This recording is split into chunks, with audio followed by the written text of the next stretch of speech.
Comunismul a încercat prin toate mijloacele care le-a avut la îndemână să scoată pe Dumnezeu din conștiința lumii românești, și bătrâni și tineri. Și cred că asta ar trebui acum. Acest Dumnezeu izgonit din sufletele românilor noștri să fie readus în acest locaș sufletesc, în intimitatea și în căminul și în familie și în societatea românească. Acest Iisus izgonit trebuie ajutat să se întoarcă înapoi în țara aceasta creștină 2000 de ani. Și pentru asta ar trebui dezvățat de minciună. Minciuna a fost la mare înălțime în această perioadă comunistă. Noi știm în Scripturi că tatăl minciunii este diavolul, ne spune Mântuitorul Hristos. Și minciuna a fost la mare înălțime în această perioadă. Și tinerii și vârstnici își dădeau seama că mint ca să salveze sau ca să pareze anumite împrejurări destul de neplăcute. Mințeau cu această conștiință că le place și cred minciuna.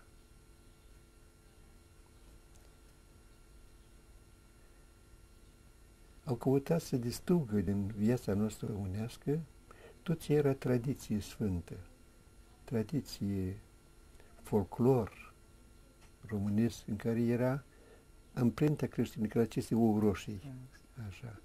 Această migală duhovnicească imprimată pe tot ce era produs românesc, în pictură, în icoanele noastre, în bisericile noastre, în arhitectura românească, în picturile românești, în tot, era această amprentă creștină.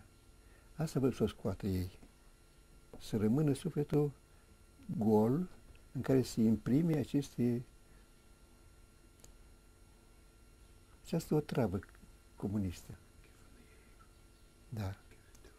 Și noi trebuie să dăm la o parte, să curățim tot ce este negativ în sufletul nostru românesc și să transmitem ce a fost înainte această perioadă.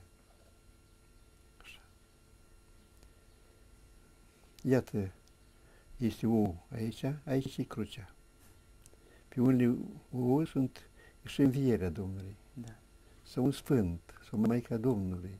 Adică tot ce are creștinismul de preț a fost imprimat în tot ansamblul. De fapt, toată cultura românească are un temei, da, un temei creștin. Da. Și trebuie rechemat tot acest trecut frumos în poezie, în literatură, în artă, în arhitectură, refăcut după modul cel vechi, creștinesc, autentic, sincer, așa cum a fost el imprimat în istoria acestui neam. Cei care au fost mai bine orientați în viața noastră de stat, viața creștină, ideologii, aș putea spune, au fost uciși, trăs prin închisori, la canale, închiși și uciși, exterminați. S-a ridicat pleiada aceasta tânără, comunizată.